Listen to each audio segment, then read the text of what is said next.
हाय बच्चों, welcome back to CUT पारा 24/7। आप सभी लोगों का केमिस्ट्री का पेपर हो चुका है और काफी अच्छा पेपर रहा है। तो एक बार क्विकली ये वीडियो रहेगी आपकी आंसर की के लिए। 10 मिनट में मैं आपको पूरी आंसर की बता रही हूँ। आप चाहते हो कि मैं लाइव कनेक्ट करूँ, एक क्वेश्चन को एक्सप्लेन करूँ, तो कमेंट सेक्शन में बता दीजिएगा और आंसर्स को मैच करके बताइएगा कितने आपके मार्क्स बन रहे हैं। बिकॉज आई थिंक रफली पेपर अच्छा रहा है और अगर किसी बच्चे ने सही क्वेश्चन को सिलेक्ट करा होगा तो इजिली 40 भी अटेम्प्ट करके आया होगा, क्योंकि 10 क्वेश्चन ही पेपर में ऐसे है जो आप स्किप करते और आप बचे 40 क्वेश्चन को इजिली कर लेते। So let's go for it. But yes, paper आसान होता है तो सिली मिस्टेक्स बच्चों हो जाती हैं और वो ही कंपटीशन को थोड़ा सा फिल्टर आउट करती है। तो डोंट वरी, अगर आप सिली मिस्टेक भी करके आए हो तो बहुत बच्चों ने करी होगी।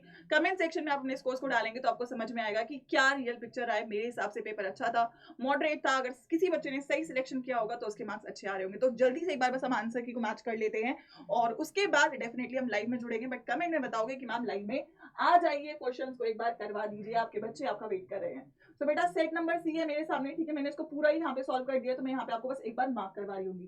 पहला क्वेश्चन आप लोगों का है दैट इज क्लोरीन का, ठीक है। इसमें आप अगर ऑप्शंस को एलिमिनेट करते तो ऑप्शन नंबर ए सही होता। दैट इज क्योंकि क्लोरीन आपका क्या होता है, इलेक्ट्रॉन विड्रॉइंग ग्रुप होता है, एक्सेप्ट नहीं करेगा। इटार्ड रिएक्शन का आंसर बेटा क्या होगा, इटार्ड रिएक्शन में ऑप्शन नंबर ए होगा, एरोमेटिक एल्डिहाइड बनता है। एनिलीन फ्रीडल क्राफ्ट एसाइलेशन इसलिए शो नहीं करता क्योंकि उसके ऊपर पॉजिटिव चार्ज आ जाता है। तो यहाँ पे आंसर क्या होगा, ऑप्शन नंबर आपका C would have been your correct option. ठीक है, क्विकली बस आंसर किए तो आप लोगों का टाइम वेस्ट नहीं होगा, बस डायरेक्टली मैच करेंगे। डिस्कस इसको डिटेल में हम लोग कर रहे होंगे लाइव में, ठीक है।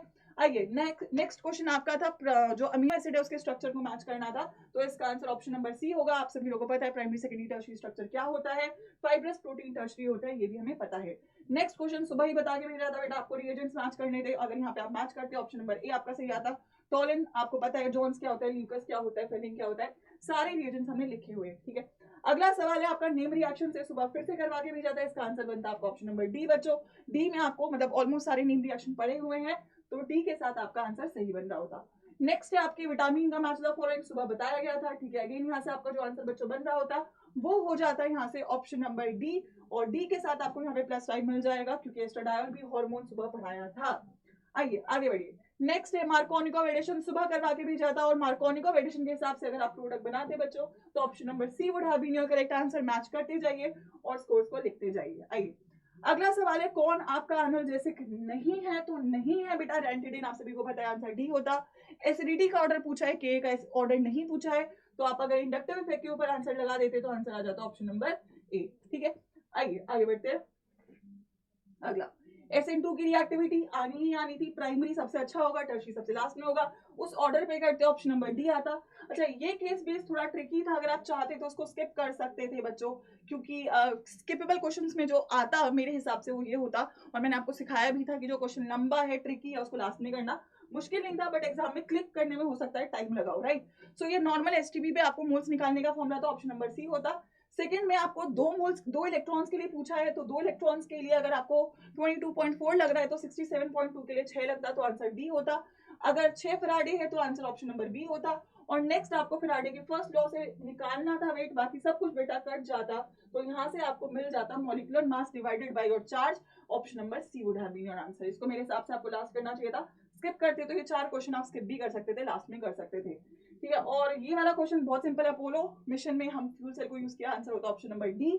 नेक्स्ट अगर मैं बात करूं, अगला केस बेस था आपका डी एंड एफ ब्लॉक से, तो यहाँ पे बेटा वैसे चारों स्टेटमेंट ऑलमोस्ट सही है, तो हमें एनटीए का वेट करना पड़ेगा। बट अगर इसमें आंसर आपको चुनना होता तो ऑप्शन नंबर बी चुनते, क्योंकि न्यूक्लियर प्रॉपर्टीज के बेसिस पे मोस्ट प्रोबेबली आप इसको एलिमिनेट कर सकते हो, क्योंकि साइज सेम होता है और इसकी वजह से बाकी प्रॉपर्टीज आपकी सेम होती हैं, बट बाकी सभी स्टेटमेंट्स भी सही हैं। So this question we will wait for NTA, right. So और जिस बच्चे ने अटेम्प्ट करा होगा उसी को पॉइंट मिलेगा, ठीक है। नेक्स्ट क्वेश्चन अगर मैं बात करूं, सेकंड आयनाइजेशन एंथैल्पी, क्रोमियम की सबसे ज्यादा होती है क्योंकि वो आपका D5 स्टेट में होता है, D5 से इलेक्ट्रॉन निकालोगे ज्यादा लगेगा। अगला थ्योरेटिकल सवाल है, स्किप कर सकते थे, अदरवाइज इसका आंसर बी होता। तो क्वेश्चन स्किप करने वाले 5 हो चुके हैं। अगर हाईएस्ट ऑक्सीडेशन स्टेट की बात करूं, आंसर सी होगा, सभी लोगों को पता है। सेम ऑक्सीडेशन स्टेट देखने को मिलती है क्योंकि एनर्जी डिफरेंस कम होता है, लिखवाया गया है, आंसर बी होता। आइए अगला सवाल PYQ है, केम्फर और नाइट्रोजन है, तो आंसर आप सभी लोगों को पता है बी होता। अगर मैं इस रिएक्शन की बात करूं, नॉर्मल हेलोएल्कीन का रिएक्शन है, सीक्वेंस से जाते option number A would have been your correct answer. आइए नेक्स्ट है आपका ऑस्मोसिस का स्टेटमेंट है, चारों स्टेटमेंट बेटा सही होंगी, option number c would have been your correct answer. Numerical है, ऑल्दो काफी सिंपल है, relative lowering in vapour pressure से होता, option number B would have been your correct answer. Solve करेंगे लाइव में, डिटेल में आकर लेकिन ये आपके केवल आंसर्स को मैच करने के लिए। आइए अगला क्वेश्चन है रेट से, और सभी को पता है कि कॉन्सेंट्रेशन वॉल्यूम के इनवर्सली प्रोपोर्शनल है, प्रेशर भी इनवर्सली प्रोपोर्शनल है, तो आप इसको डिवाइड कर देते तो डिक्रीज बाय 8 टाइम्स होता, ऑप्शन नंबर ए होता। P for rotate again theoretical question अगर आता था तो आप कर पाते, सी होता करेक्ट आंसर, अदरवाइज स्किप कर सकते थे। 6 क्वेश्चन हो गए हैं जो आप स्किप कर सकते थे। इस क्वेश्चन की बच्चों अगर मैं बात करूं, गला खराब हो चुका है, अगर मैं इस क्वेश्चन की बात करूं, ये क्वेश्चन माइट भी आपका बेटा ड्रॉप हो सकता है, क्योंकि इसमें दो स्टेटमेंट सही है, ए और डी एनसीईआरटी के हिसाब से। ज्यादा करेक्ट ए है ऑब्वियसली, लेकिन एनसीईआरटी में डी भी मेंशन करा हुआ है, तो इसमें हो सकता है आपको पॉइंट मिल जाए, तो एनटीए जब बताएगा तो क्लैरिटी मिल सकती है। लेकिन अगर आपने इस क्वेश्चन को अटेम्प्ट करा है तो यहाँ पे आपको पॉइंट जरूर मिल सकता है। एंड यस अगर आपने अटेम्प्ट नहीं करा है तो ड्रॉप क्वेश्चन 7 हो जाएगा, मतलब आपने जो अटेम्प्ट नहीं करा वो 7 हो जाएगा, तो ये क्वेश्चन ड्रॉप हो सकता है।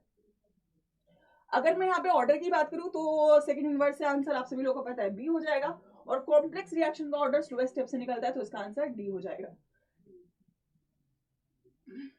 आइए अगले सवाल की बच्चों अगर मैं बात करूं तो वेंट ऑफ फैक्टर का सवाल था, डिग्री ऑफ एसोसिएशन से अगर आप इसको सॉल्व करते हैं, अल्फा दिया है तो आंसर यहाँ से बी निकल के आता, तो बी के लिए पॉइंट मिल जाएगा। अगला क्वेश्चन ऑक्सीडेशन स्टेट का है, कोबाल्ट 2 दे रखा है तो डिवाइड भी करना था, आंसर यहाँ से ऑप्शन नंबर ए आता। अगला स्ट्रक्चर है, आपको पेप्टाइड का जो है स्ट्रक्चर बताना था। ग्लाइसिन सभी लोगों को पता है, option number A would have been your correct answer. अगर आप स्किप करते हो तो ये 8 क्वेश्चन आपके स्किप यहाँ पे हो सकते थे, 8वां क्वेश्चन है जो आप स्किप कर लेते। अगला क्वेश्चन है बेटा आपको यहाँ पे नॉर्मल आयंस बताना है, तो यहाँ पे आंसर होता है ऑप्शन नंबर सी, और यहाँ पे आपको बताना है नंबर ऑफ मॉलिक्यूल्स का, तो आप नंबर ऑफ मोल्स को डिवाइड करके बता सकते थे।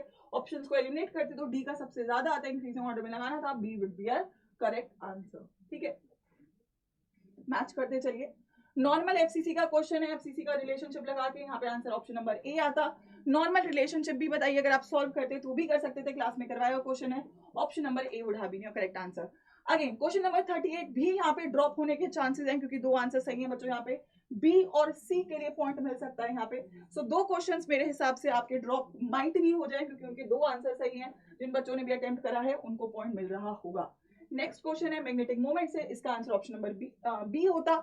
नेक्स्ट क्वेश्चन है मेल्टिंग पॉइंट से, आपको ऑर्डर पता है, ऑप्शन नंबर सी होता, अल्कोहल का सबसे ज्यादा होता। अगला सवाल है फिनॉल। ठीक है, फिनॉल की अगर मैं रिएक्टिविटी की बात करूं तो लास्ट में आपको बेंजोइक एसिड मिलेगा, और यहां से आपको मिलेगा option number D, because it is Meta directing in nature. अगला सवाल है, इसको स्किप कर सकते थे क्योंकि थोड़ा सा आउट ऑफ सिलेबस है, एनसीईआरटी में मेंशन नहीं करा है, बट आएगा ऐसा सवाल, तो 8वां क्वेश्चन है, अगर आप इसको स्किप करते तो आपका टाइम बचता, स्कोर बचता, बट अदरवाइज आपको जितना ज्यादा गोल्ड नंबर बढ़ेगा उतना प्रोटेक्टिव पावर कम होगा, तो सबसे अच्छा ऑप्शन नंबर ए का होगा। नेक्स्ट आपको नाइट्रेशन पूछा है, सभी को पता 47% सी बनता है, मेटा बनता है, तो C would have been your correct answer. Basicity का ऑर्डर था, अमाइंस ज्यादा बेसिक होते हैं, सब कुछ एलिमिनेट हो जाता, option number B would have been your correct answer. Health vigilance की आपका एसिड शो करता है, option number A would have been your answer. अगर मैं एसिडिक नेचर की बात करूं तो माइनस एम इफेक्ट के ऊपर option number D would have been your correct answer. अभी मैं आगे बढ़ती हूँ बच्चों, तो अगला सवाल है आपका न्यूक्लियोफिलिक एडिशन रिएक्शन, अगेन बोला गया था, तो नाइट्रो से आपका इलेक्ट्रोफिलिसिटी बढ़ेगा, तो आंसर होता ऑप्शन नंबर सी। ठीक है, इलेक्ट्रोफाइल पूछा, फॉर्माइल होता है, ऑप्शन नंबर होता सी वंस अगेन।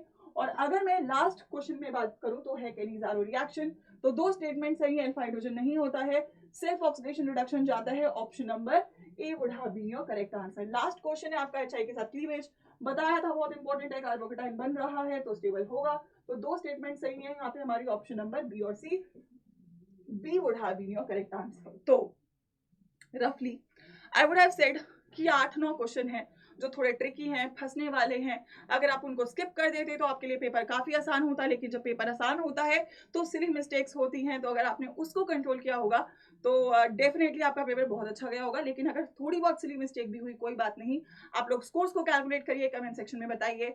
और मेरे हिसाब से पेपर अच्छा था, अगर किसी बच्चे ने सिलेक्शन बिल्कुल परफेक्ट किया होगा तो परफेक्ट स्कोर भी ला सकता है, सब कुछ पढ़ाया हुआ है, और मेरे हिसाब से मुझे को पूरा उम्मीद है कि आप लोग पेपर अच्छा करके आए हो। और कितना आप लोगों को लगा कि पेपर जो हमने पढ़ा है उसमें से है, कमेंट सेक्शन में बताइएगा। लाइव मिलना चाहते हो मुझसे तो वो भी कमेंट करके बताइएगा। So I am very happy about this exam, अच्छा है, सब पढ़ाया हुआ है, एंड आई थिंक जो मेरे बच्चे हैं जो मेरे साथ पूरे टाइम कनेक्टेड रहे हैं उनका पेपर ये अच्छा गया होगा। और बचे हुए एग्जाम्स के लिए आप कनेक्टेड रहिए, बाद में काउंसलिंग के लिए कनेक्टेड रहिए, क्योंकि ऑब्वियसली आपका पेपर अच्छा हुआ है लेकिन एडमिशन दिलवाना बाकी है, और वो हम लोग दिलवा के रहेंगे।